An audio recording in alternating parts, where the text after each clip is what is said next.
Very good evening to all of you. आशा करता हूं आप सब लोग बहुत अच्छे होंगे और जैसा कि आप जानते हैं मेरा नाम है पंकज गौतम और स्वागत है आप सभी का डिफेंस चाणक्य एकेडमी में। तो आज हमारी न्यू सिलेबस प्लेलिस्ट की 15th टॉपिक की क्लास है। तो आज हम 15th टॉपिक जो है वो अपना कवर करने जा रहे हैं और अभी तक हमने जो टॉपिक्स कवर किए हैं 14 टॉपिक जो अभी तक हमने कवर किए हैं उन टॉपिक्स में हमने अभी तक ज्योग्राफी कंप्लीट कर ली है, पॉलिटी कंप्लीट कर ली है और इकोनॉमिक्स भी कंप्लीट कर ली है। ठीक है, क्योंकि 14 टॉपिक जो था वो इकोनॉमिक्स का लास्ट टॉपिक था। अब यहां से 15 टॉपिक से लेकर के 23 टॉपिक्स तक अगर आप काउंट करें तो ये आपके टोटल 9 टॉपिक्स बैठेंगे। तो ये जो 9 टॉपिक हैं ये हिस्ट्री से रिलेटेड है। तो आज हमें यहां से शुरू करना है अपना हिस्ट्री का पहला टॉपिक यानी कि टॉपिक नंबर 15 और एक एक करके हम अलग अलग हिस्ट्री के बारे में डिस्कस करेंगे। सबसे पहले हम बात करेंगे एंशिएंट हिस्ट्री के बारे में, फिर हम बात करेंगे मिडिवल हिस्ट्री के बारे में और सबसे आखिर में हम बात करेंगे मॉडर्न हिस्ट्री के बारे में। तो ये जो 9 चैप्टर्स हैं ये इसी तरीके से आपके रहने वाले हैं, पहले एंशिएंट फिर मिडिवल और फिर मॉडर्न। तो सबसे पहले पहला टॉपिक जो है उसको शुरू करते हैं। पहला टॉपिक क्या है उसको देखते हैं। तो टॉपिक का नाम है the beginnings of Indian civilisation, यानी कि भारत में जो सिविलाइजेशन है उसकी शुरुआत। तो भारत में अगर आप थोड़ा बहुत भी अगर आपने इतिहास को पढ़ा है, थोड़ी बहुत भी अगर आपने हिस्ट्री पढ़ी है, तो भारत में जो पहली सिविलाइजेशन थी जिसको हम इंडस वैली सिविलाइजेशन कहते हैं वो एक अर्बन सिविलाइजेशन थी। ठीक है, तो भारत में सभ्यता की शुरुआत या किसी सिविलाइजेशन की शुरुआत अर्बन सिविलाइजेशन के साथ हुई, यानी कि इंडस वैली सिविलाइजेशन के साथ हुई। ठीक है, तो सबसे पहले तो बात करते हैं व्हाट इज अ सिविलाइजेशन, यानी कि सिविलाइजेशन होती क्या है। सिविलाइजेशन मतलब इसको हिंदी में कहा जाता है सभ्यता। तो सभ्यता होती क्या है। तो सिविलाइजेशन के बारे में यहां बताया हुआ है कि civilization the term is used for an advance stage of human societies, यानी कि ह्यूमन सोसाइटीज की जो एडवांस स्टेज है, शुरुआत में जब इंसान रहा करते थे धरती पर तो वो एक ग्रुप बना करके शुरू में रहते थे। ठीक है, लेकिन उन ग्रुप के पास कोई एक प्रॉपर सोसाइटी नहीं हुआ करती थी, उनके पास एक प्रॉपर सिस्टम नहीं हुआ करता था रहने का, कि उनके पास कोई घर है, उनके पास कोई ऑक्यूपेशन है, ये सब चीजें पहले नहीं हुआ करती थी जब आदि मानव काल था। लेकिन जब इंसानों ने एक साथ रहना शुरू किया और एक सिस्टम के तहत रहना शुरू किया, एक सोसाइटी बनानी शुरू करी, लोगों ने घर बनाने शुरू करे, अपने परमानेंट घर बनाने शुरू करे, एक ऑक्यूपेशन को सिलेक्ट किया, तब वो एक क्या बनती गई, तब वो एक सभ्यता बनती गई, एक सिविलाइजेशन बनती गई।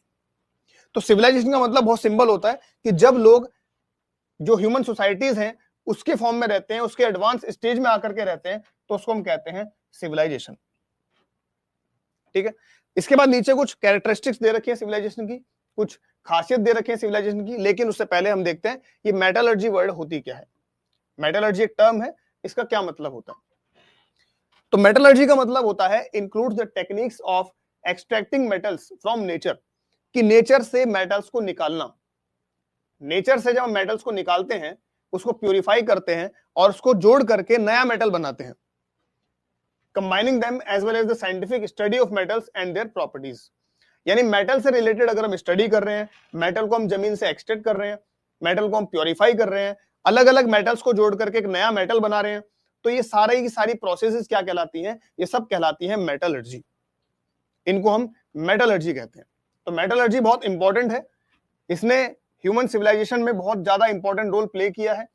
कि जब आयरन आया उसके बाद ये सब ब्रोंज है, पहले तो ब्रोंज था पहले, ठीक है, सबसे पहले कॉपर है, फिर ब्रोंज है, फिर आयरन है। तो इस तरीके से जब अलग अलग मेटल्स आए, उनको जोड़ जोड़ करके नए नए मेटल्स बनाए गए, तो उससे सिविलाइजेशन पे बहुत ज्यादा फर्क पड़ा। ठीक है, तो मेटलर्जी एक बहुत ही इंपॉर्टेंट एस्पेक्ट है हिस्ट्री का। अब बात करते हैं सिविलाइजेशन की कैरेक्टरिस्टिक्स के बारे में। क्या क्या कैरेक्टरिस्टिक्स होती हैं सिविलाइजेशन में। तो some form of government and administration, कोई ना कोई किसी ना किसी तरह की एक सरकार होनी चाहिए, किसी ना किसी तरह का कोई एडमिनिस्ट्रेशन होना चाहिए, तभी उसको हम क्या कहेंगे, सिविलाइजेशन कहेंगे। अर्बनिज्म, ये हमारी पहली सिविलाइजेशन की एक बहुत बड़ी खासियत थी, अर्बनिज्म यानी कि शहरीकरण या शहरीवाद। ये बहुत ही इंपॉर्टेंट एस्पेक्ट है हमारी पहली सिविलाइजेशन का। अ वैरायटी ऑफ क्राफ्ट्स, अलग अलग तरीके के क्राफ्ट, जैसे कोई मूर्ति बना रहा है, कोई पेंटिंग है, कोई बर्तन है, इस तरह की चीजें। और ट्रेड यानी कि व्यापार। कैसा व्यापार, तो इंटरनल एंड एक्सटर्नल व्यापार। कि उस टेरिटरी के अंदर भी व्यापार हो रहा है और वो टेरिटरी किसी और दूसरी टेरिटरी के साथ भी ट्रेड कर रही है, तो उसको हम कहते हैं ट्रेड, यानी कि वो इंटरनल भी हो सकता है और एक्सटर्नल भी हो सकता है। आई थिंक थोड़ी सी ब्राइटनेस कम करनी पड़ेगी।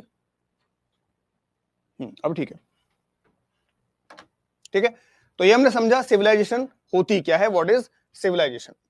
आगे बढ़ते हैं, और भी कुछ इसकी कैरेक्टरिस्टिक्स हैं, जैसे सम फॉर्म ऑफ राइटिंग, किसी ना किसी फॉर्म की कोई ना कोई राइटिंग होनी चाहिए। कल्चरल आइडियाज होने चाहिए, और अ प्रोडक्टिव एग्रीकल्चर, और खेती होनी चाहिए, एग्रीकल्चर होनी चाहिए, अ प्रोडक्टिव एग्रीकल्चर होनी चाहिए, ठीक है। अब जैसे कुछ सिविलाइजेशन है उस समय की, बिगिनिंग ऑफ मेसोपोटामियन सिविलाइजेशन, जो मेसोपोटामियन सिविलाइजेशन है वो कब थी, तो वो 4000 बीसीई में थी। मेसोपोटामियन सिविलाइजेशन कब थी, 4000 बीसीई में। मेसोपोटामियन सिविलाइजेशन कहां पर थी, तो ये इराक में थी। इराक में कौन सी नदी के किनारे पर, टिग्रिस नदी के किनारे पर।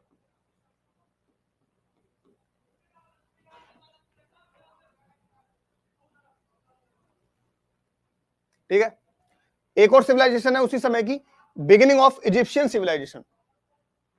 इजिप्शियन सिविलाइजेशन ये कहां पर थी, तो इजिप्ट में थी 3000 बीसीई में। 3000 बीसीई में इजिप्शियन सिविलाइजेशन, कौन सी नदी किनारे पर, तो नाइल नदी किनारे पर।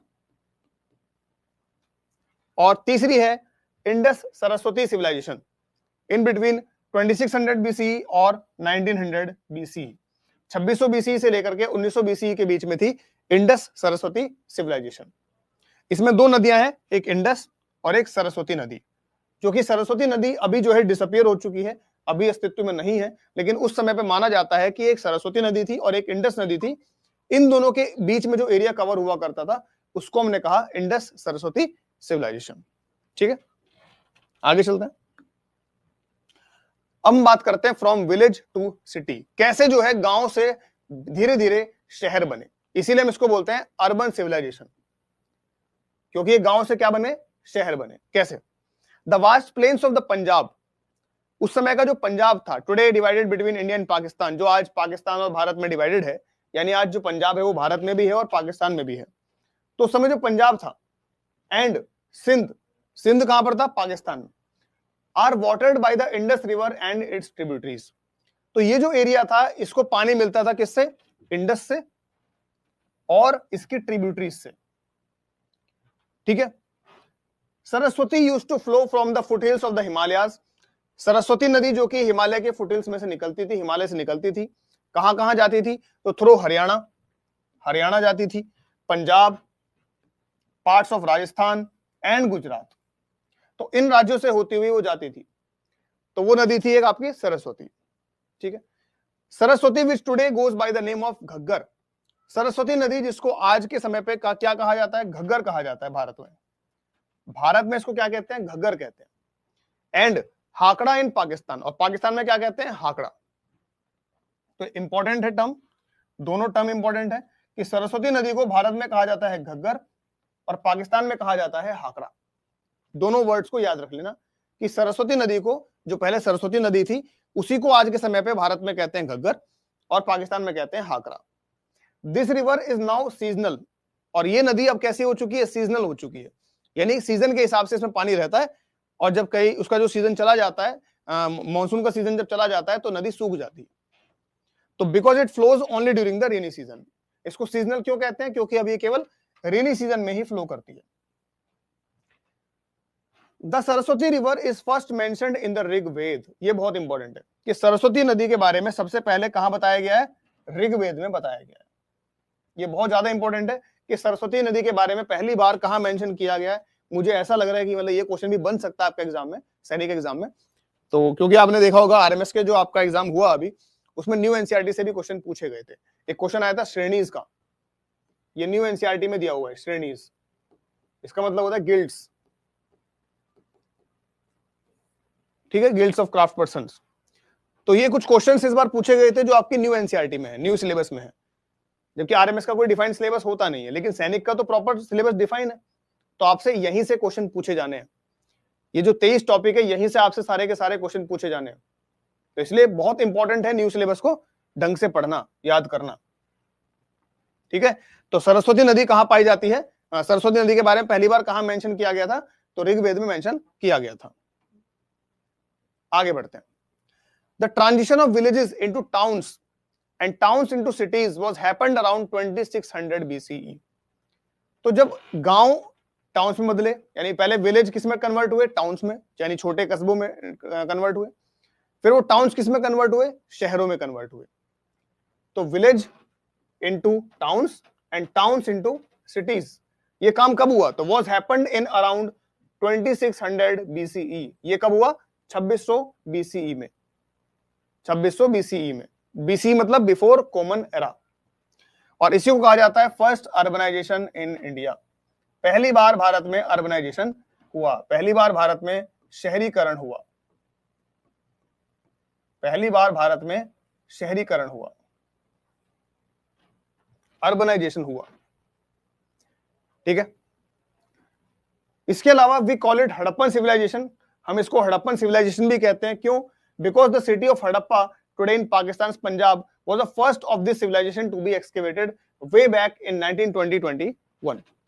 इसको हड़प्पन सिविलाइजेशन इसलिए कहा जाता है क्योंकि इंडस वैली सिविलाइजेशन में जो पहली साइट जिसको एक्सकेवेट किया गया, जिसको डिस्कवर किया गया, वो थी हड़प्पा। जो कहां पे डिस्कवर हुई थी? जो कि पाकिस्तान के पंजाब प्रोविंस में डिस्कवर हुई थी।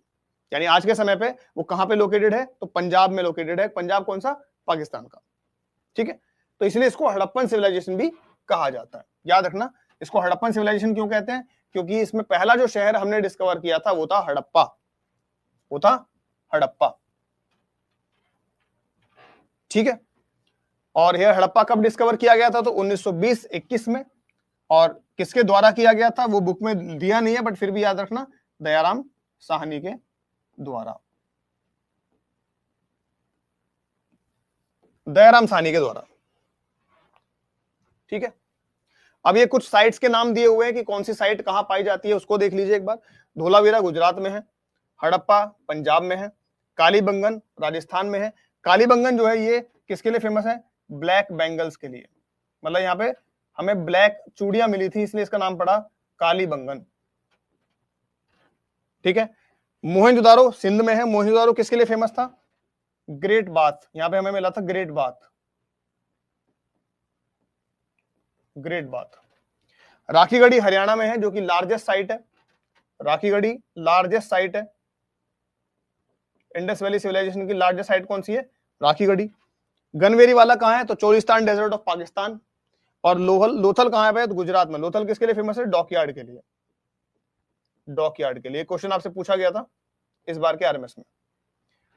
तो लोथल फेमस है किसके लिए? डॉकयार्ड के लिए, जो कि कहां है? गुजरात में। आगे बढ़ते हैं। अब बात करते हैं टाउन प्लानिंग की, कि हड़प्पन सिविलाइजेशन में टाउन प्लानिंग कैसी थी। ठीक है, तो Saraswati basin includes not only 2 major cities. Saraswati basin में केवल 2 बड़े शहर इंक्लूड नहीं थे। कौन कौन से? एक तो राखीगढ़ी और दूसरा गनवेरी वाला, but also several smaller once. जबकि कुछ छोटे छोटे जो शहर थे, छोटे छोटे जो साइट्स थी, वो भी इसमें आती थी। कौन कौन सी? इनके सबके नाम याद करने हैं। जैसे फरमाना, फरमाना कहां? हरियाणा में। कालीबंगन कहां? राजस्थान में।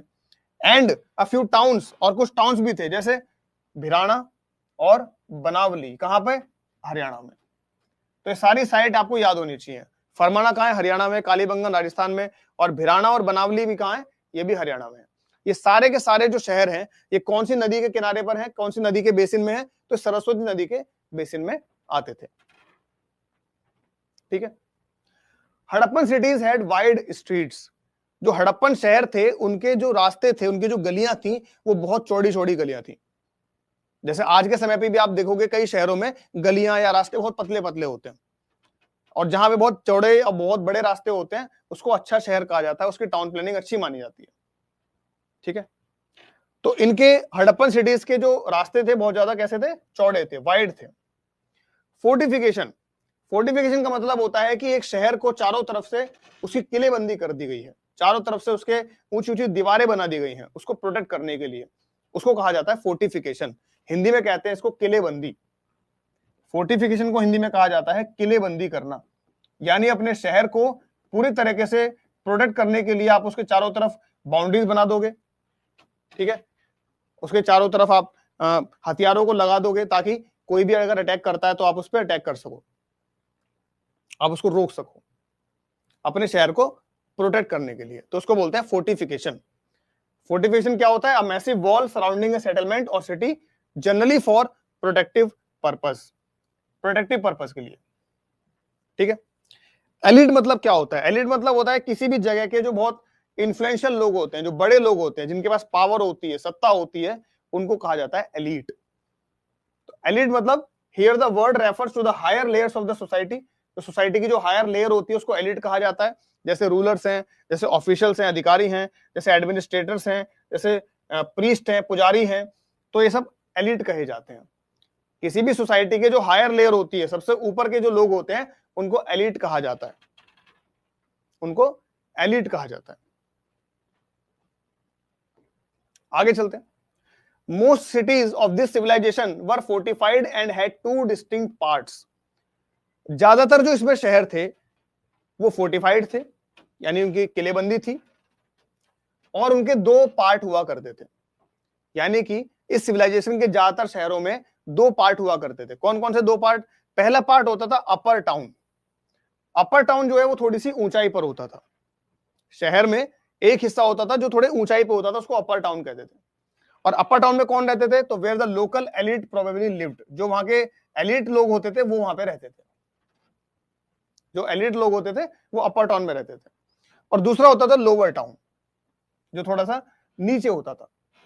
उसमें कौन रहते थे? तो उसमें कॉमन पीपल रहते थे, आम लोग रहते थे। तो अपर टाउन में एलिट लोग रहते थे और लोअर टाउन में जो आम लोग हैं वो रहते थे, ठीक है। उसके बाद वेयर हाउसेस। वेयर हाउसेस का मतलब होता है गोदाम। वेयर हाउसेस का मतलब होता है गोदाम। तो warehouses where goods to be transported were stored. जो वेयर हाउसेस होते हैं उनको उनको जो है उनके अंदर चीजों को ट्रांसपोर्ट किया जाता था, उनके चीजें उनके अंदर जो है चीजें रखी जाती थी, स्टोर किया जाता था यहाँ पे चीजों को। All those buildings were generally made of BRICS. ये सारे की सारी बिल्डिंग्स किससे बनाई गई थी? ईंटों से बनाई गई थी, ब्रिक्स से। Famous great bath in Mohenjodaro, जो एक बहुत ही फेमस ग्रेट बाथ मिला है मोहनजोदारो में।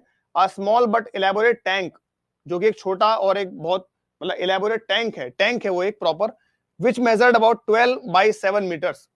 इसका मेजरमेंट क्या है कि 12 मीटर उसकी लंबाई है, 7 मीटर उसकी चौड़ाई है। ये मेजरमेंट भी याद रखना कि जो ग्रेट बाथ मिला है मोहनजोदारो में, एक बहुत बड़ा बाथरूम मिला है, बहुत बड़ा एक स्विमिंग पूल मिला है मोहनजोदारो में, उसका मेजरमेंट क्या है? 12 by 7 मीटर। 12 उसकी लेंथ है और 7 मीटर उसकी चौड़ाई है।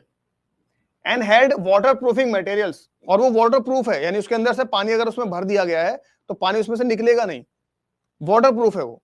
वाटर प्रूफ किससे किया गया है? Such as natural bitumen, a form of tar, जो एक तार होता है जो कार्बन से बनता है, जिससे रोड बनते हैं। रोड आपने देखा होगा ना, तार से बनते हैं, जो काला काला बिछाते हैं पहले रोड को, रोड के ऊपर, कंक्रीट के रोड के ऊपर। तो जो तार होता है उससे उसकी वाटर प्रूफिंग की गई है। ग्रेट बाथ की जो वाटर प्रूफिंग है किससे की गई है? तार से। तार मतलब bitumen. Applied on top of carefully laid out bricks, पहले ईंटों को बिछाया गया, फिर उनके ऊपर तार बिछाया गया। The tank was surrounded by small rooms, और उस टैंक के चारों तरफ छोटे छोटे कमरे हैं, यानी कपड़े वगैरह चेंज करने के लिए चारों तरफ जो है छोटे छोटे कमरे बनाए गए, स्मॉल रूम्स बनाए गए। This could be a public bath for people. अब ये अलग अलग थ्योरी है कि इस पूरे बाथरूम को, इस ग्रेट बाथ को लोग कैसे इस्तेमाल करते थे। तो ऐसा भी मान सकते हैं कि इसको पब्लिक बाथ की तरह इस्तेमाल करते थे लोग, कि सारे लोग जाकर के एक साथ वहां पे नहाते थे, जैसे स्विमिंग पूल में होता है। या फिर a bath for the royal family, हो सकता है केवल जो रॉयल फैमिली है, जो राजा वगैरह होते थे उस समय पे, जो एडमिनिस्ट्रेटर हुआ करते थे, जो पुजारी हुआ करते थे, केवल वही उसमें स्नान करते थे, वही नहाते थे। या फिर or a tank use for religious rituals, या फिर हो सकता है किसी ना किसी धार्मिक काम के लिए उसको इस्तेमाल किया जाता था। कोई धार्मिक काम है, जैसे कोई पूजा वगैरह है, तो उसके लिए उसको यूज किया जाता था, ऐसा भी हो सकता है। तो उसके अलग अलग थ्योरी हैं कि इसको यूज कैसे करते थे, तो अलग अलग तरीके से इसको यूज कर सकते थे। अब बात करते हैं यहाँ की वाटर मैनेजमेंट की, कि इंडस वैली सिविलाइजेशन में वाटर मैनेजमेंट कैसा था। ठीक है, एक मिनट।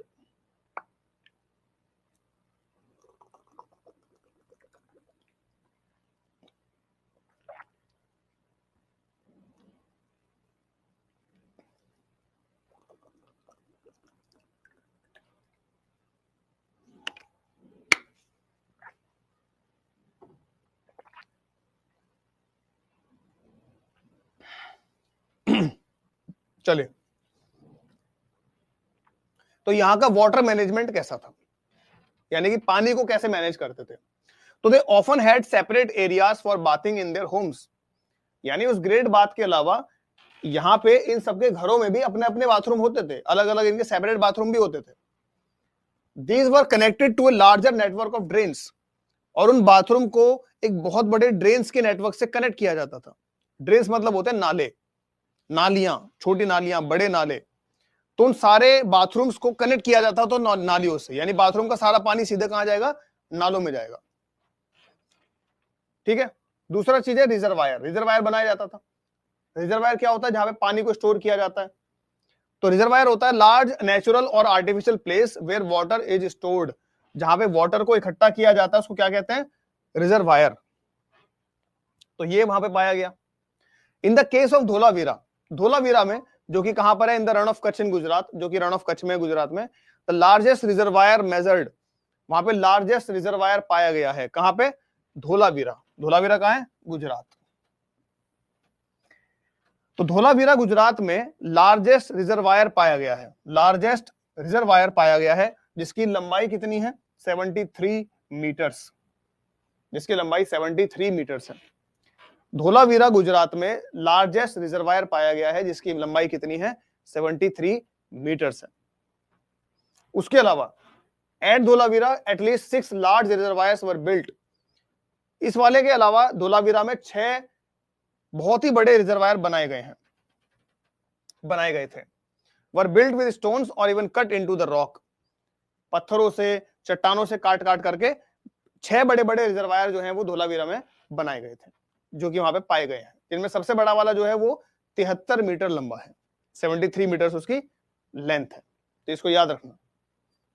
नेक्स्ट आगे बात करते हैं, what did the Harappans eat, Harappans खाते क्या थे। तो अभी तक हमने बात करा कि उनकी सोसाइटी कैसी थी, ठीक है, और उनके टाउन्स कैसे थे, टाउन प्लानिंग कैसी थी, उनका वाटर मैनेजमेंट कैसा था। अब बात करते हैं कि हड़प्पन्स खाते क्या थे। तो हड़प्पन्स ग्रू सीरियल्स लाइक बार्ले, हड़प्पन जो है वो क्या क्या उगाते थे, तो बार्ले उगाते थे, बाजरा उगाते थे, गेहूं उगाते थे, सम मिलेट्स, थोड़े जो मोटे अनाज होते हैं जैसे रागी, ज्वार, ये सब उगाते थे, एंड समटाइम राइस, कुछ कई बार उन्होंने चावल भी उगाया है। In addition to pulses and a variety of vegetables, कुछ दाल भी उगाते थे और कुछ वेजिटेबल्स भी उगाते थे। तो ये सारी चीजें वो इन सब चीजों की खेती करते थे। They were also the first in Eurasia to grow cotton, उसके अलावा यूरेशिया में, पूरे यूरेशिया में, यूरोप प्लस एशिया में कॉटन उगाने वाले भी वो पहले थे। First in Eurasia to grow cotton, cotton उगाने वाले भी वो पहले थे, कॉटन भी उगाना आता था उनको। दे मेड फार्मिंग टूल्स, उन्होंने फार्मिंग टूल्स बनाए, इंक्लूडिंग द प्लो, जिसमें क्या है, प्लो भी इंक्लूड है। प्लो क्या होता है, हल, हल जिससे खेती होती है, जिससे खेत को जोता जाता है, जो खेत जोतने काम आता है, हल, जिसको बैल के ऊपर रख के, और बैल जो है उसको खींचता है हल को, जिससे खेत जो है उसको जोता जाता है, खेत को मतलब कुरेदा जाता है, मिट्टी को उखाड़ा जाता है ताकि उसमें खेती हो सके। तो इसके लिए इन्होंने अलग अलग फार्मिंग टूल्स बनाए, including the plough. The Harappans also domesticated number of animals, Harappan जो थे वो कुछ जानवरों को भी पालते थे, for meat consumption, meat consumption के लिए, and fished both in rivers and in the sea, और नदियों में और समुद्र में दोनों में मछलियां भी पकड़ते थे। तो जानवर भी पालते थे मीट के लिए, डोमेस्टिकेशन भी था वहां पे, और नदियों में और समुद्र में मछलियां भी पकड़ते थे, तो ये भी काम करते थे। We found turmeric, ginger and banana in the cooking pots of Harappan, Harappans के जो बर्तन मिले हैं हमें, कुकिंग पॉट्स मिले हैं जिसमें वो खाना पकाते थे, वो जो बर्तन मिले हैं उसमें हमको टर्मरिक भी मिली है, यानी हल्दी मिली है, जिंजर भी मिला है, और बनाना भी मिला है। तो उसको याद रखना, हड़प्पन्स के कुकिंग पॉट्स में हमको हल्दी भी मिली है, अदरक भी मिला है, और केला भी मिला है। ये सारी चीजें हमको मिली हैं हड़प्पन्स के कुकिंग पॉट्स में। ठीक है, आगे देखते हैं क्या है। अब बात करते हैं ट्रेड की, अब ब्रिस्क ट्रेड, यानी ट्रेड की बात करते हैं। ट्रेड कैसा है इनके समय पे।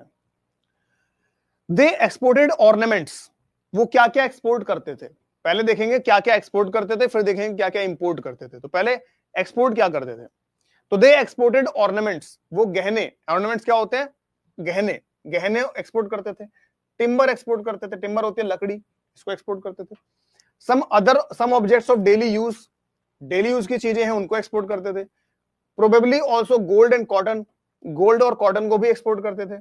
एक्सपोर्ट करने का मतलब होता है बेचना, एक्सपोर्ट मतलब बेचना, और इंपोर्ट मतलब खरीदना। And possibly some food items, और कुछ खाने की चीजों को भी एक्सपोर्ट किया करते थे। तो ये सारी चीजें तो एक्सपोर्ट करते थे। किसको एक्सपोर्ट करते थे, तो जो बाकी की सिविलाइजेशन थी उस समय पे, जैसे मेसोपोटामियन सिविलाइजेशन, जैसे सुमेरियन सिविलाइजेशन, जैसे तुम्हारी ये इजिप्शियन सिविलाइजेशन, तो इनके साथ वो क्या करते थे, ट्रेड करते थे। ठीक है, दिलमन नाम की एक जगह थी, वहां पे जो है सारे के सारे ये अलग अलग ट्रेडर्स मिलते थे अलग अलग सिविलाइजेशन के, और वहां पे जाकर के व्यापार करते थे। The most favoured ornaments were beads of carnelian, जो बहुत ज्यादा फेमस उस समय के गहने थे, उनमें क्या कौन कौन से फेमस थे, तो beads of carnelian, a reddish semi precious stone, एक हल्का लाल कलर का जो है एक सेमी प्रीशियस पत्थर था, फाउंड मोस्टली इन गुजरात, जो कहां पाया जाता था, गुजरात में पाया जाता था। तो ये उसमें फेमस थे।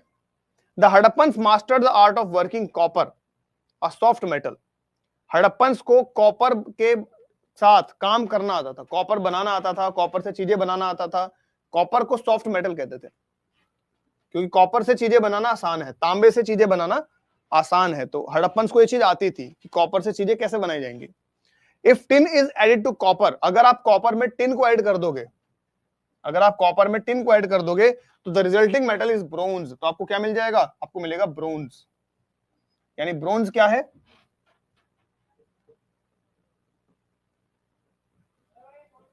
ब्रोंज क्या है, तो ब्रोंज तब बनता है जब आप कॉपर में टिन को ऐड कर देते हो, तो आपको मिलता है ब्रोंज, जो कि कॉपर के कंपैरिजन में ज्यादा हार्ड होता है, थोड़ा सख्त होता है। The Harappans used bronze to make tools, pots and pans, तो हड़प्पन्स क्या करते थे, टूल्स बनाने के लिए, पॉट्स बनाने के लिए, पैन्स बनाने के लिए ब्रोंज का इस्तेमाल करते थे। लोथल बेसिन, लोथल कहां पर है, गुजरात में, तो Lothal basin must have been a dockyard, Lothal basin क्या थी, एक डॉकयार्ड थी। ये क्वेश्चन पूछा गया था, यहीं से पूछा गया था। तो लोथल बेसिन क्या थी, एक डॉकयार्ड थी, वहां पे डॉकयार्ड था। डॉकयार्ड क्या होता है, that is a structure used to receive and send boats for further transportation of goods, जो चीजों को खरीदने और बेचने के लिए जहां पे नाव वगैरह आके रुकती हैं, वहां से नाव जाती हैं, तो उसको डॉकयार्ड कहा जाता है, हिंदी में बोलते हैं बंदरगाह।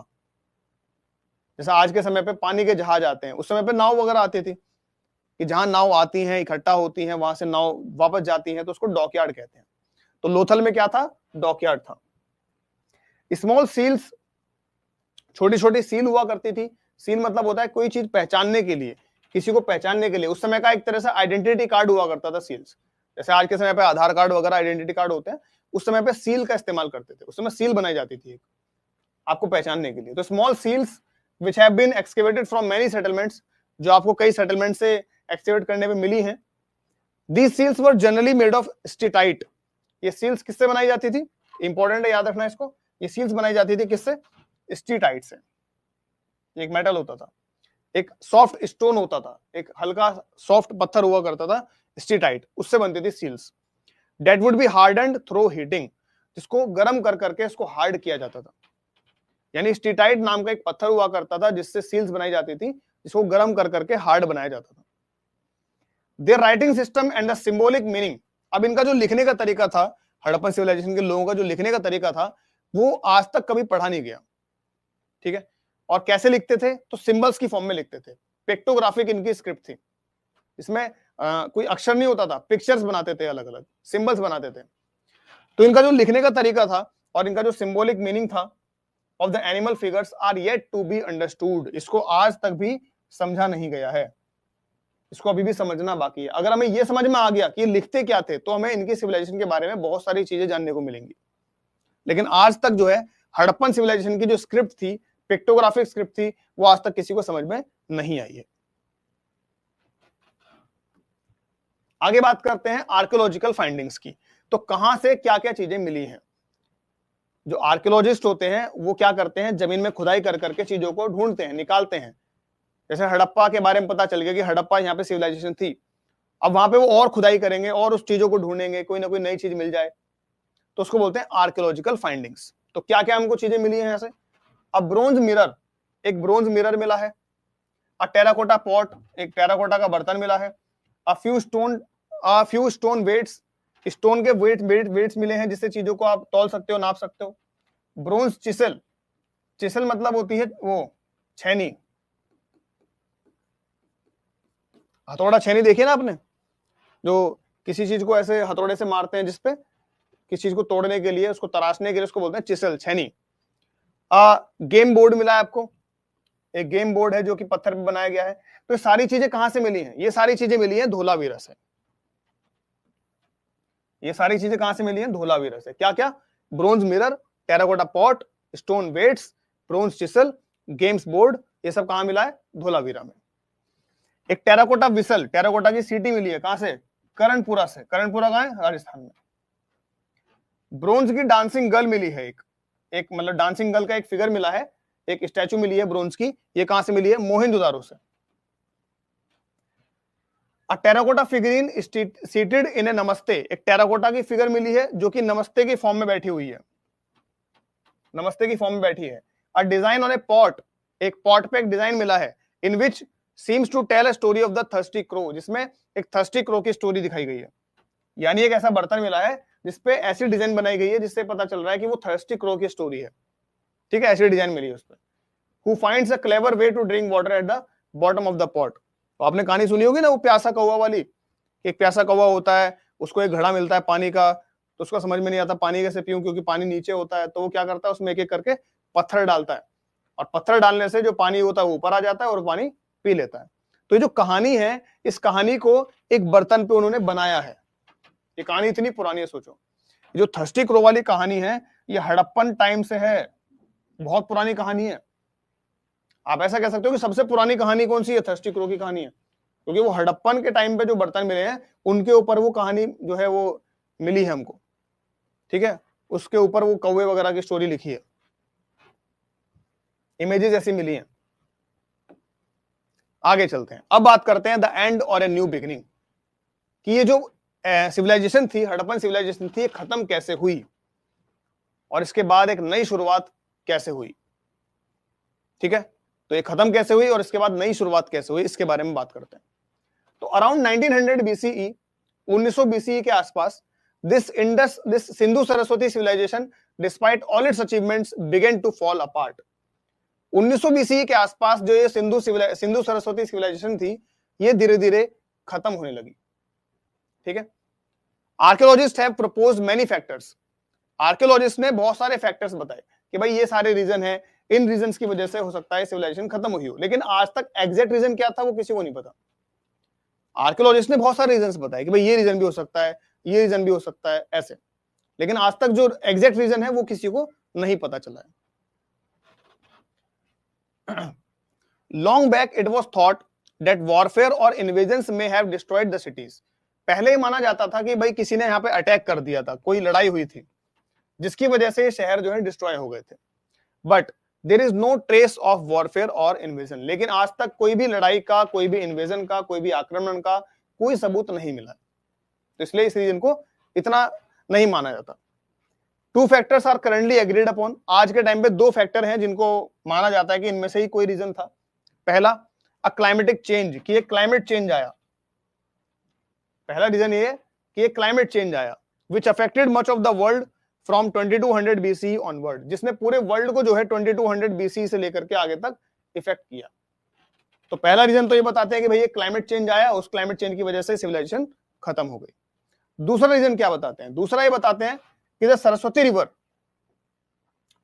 रिवर थी वो सूख गई, dried up in its central basin, वो अपने बेसिन में सूख गई। Suddenly cities there such as Kalibangan और बनावली वर अबंडेंट, और कुछ शहर थे जैसे कालीबंगन और बनावली, ये खत्म हो गए। ये कुछ शहर थे जो क्या हो गए? जो खत्म हो गए। ठीक है, तो ये रीजन बताया जाता है कि भाई ये दो रीजन है लास्ट में, या तो क्लाइमेट चेंज हुआ या जो सरस्वती नदी सूख गई उसकी वजह से सिविलाइजेशन खत्म हुई। तो ये दो रीजन बताए जाते हैं। एक रीजन पहले ही बताते थे कि भाई कोई युद्ध हुआ था, किसी ने आक्रमण कर दिया था, इसकी वजह से सिविलाइजेशन खत्म हुई थी, बट उसके कोई सबूत मिले नहीं है तो उसको नहीं माना जाता। ठीक है, अब इसके बाद एक नई शुरुआत होती है, एक नया दौर शुरू होता है, एक नया एरा शुरू होता है, जो हम पढ़ेंगे अगले चैप्टर में। तो ये हमने अभी तक पहला जो चैप्टर है हिस्ट्री का, जो आपकी इंडस वैली सिविलाइजेशन से रिलेटेड है, उसके बारे में हमने पढ़ा, उसके बारे में हमने कवर किया। ठीक है, अब इसके बाद अगले टॉपिक में जो आगे की चीजें उनको डिस्कवर करेंगे, उनको पढ़ेंगे। तो नेक्स्ट टॉपिक मिलते हैं, तब तक के लिए आप लोग पढ़ते रहें, मस्त रहें। गुड बाय, टेक केयर, जय हिंद।